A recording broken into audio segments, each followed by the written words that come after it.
In this video, I want to share with you positioning for your birth. So if you're having a home birth, your midwife is probably going to be more open to these positions. If you're in a hospital-based setting, it's a little bit more difficult, so it's a conversation that you should have with your doctor and your midwife or your doula, whatever you have. So a lot of times we're seeing women are on their backs, right? You lay on your backs with your knees up to when it's time to push out the baby. And it's not a horrible position, but it's not the most utilized position for opening your pelvic floor. So what happens is when you're on your back with your knees up like this, it's pushing, your sacrum is pushing, and it's almost like compacting your pelvic floor. When you really need your pelvic floor, your hips to be open and wide as much as they can so that the baby can pass through, okay? So that's why a lot of times a lot of us do struggle with that initial pushing phase because we're not in the most beneficial positions for our bodies, the way that our bodies are designed.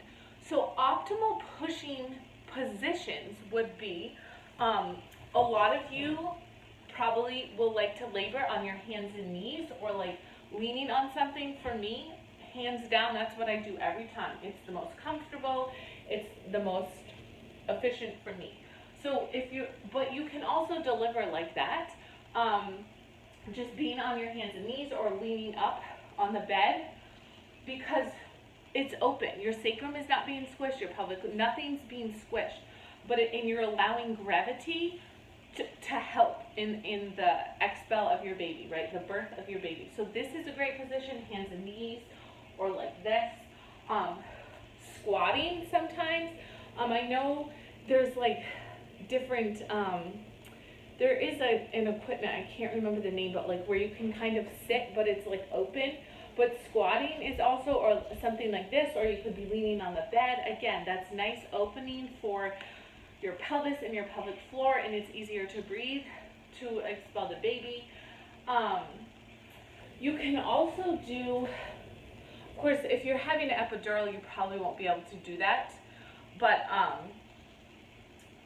another position is a sideline. So literally, someone's holding your leg, but sideline, because again, it's not putting that pressure on your thing, but it's allowing everything to be open. I mean, if you go back into the history of childbirth, there's a period of time, and I can't remember exactly the period of time, but that's what they would do. All the mothers the midwives would go to the house when it was time for the baby to be born, and all the mothers are seen being positioned on their side because it's the most optimal to be able to get your baby out. So that, and then just kneeling on your bed, again, the squatting, but just those positions where your pelvis can just open up and really release and expand, and with your breath of tightening your TVA but relaxing your pelvic floor, that's what's going to help the most with getting your baby out. Now, like I said, you really want to have those conversations with your doctors because a lot of times they don't feel comfortable.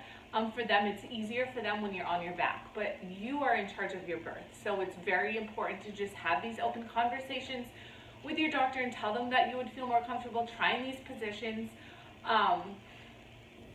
And that's what you have to do. You have to remember it's your birth. So you have the power to say, and if you have a doula or a midwife or your husband backing you up, like, they can't say no to you.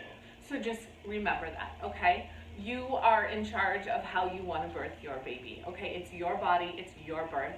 So don't be afraid to stand up for yourself, and that's why it's good to have your partner or a midwife or a doula. And most doctors are understanding too. So it's just important to have that conversation before it happens. Have it be part of your birth plan.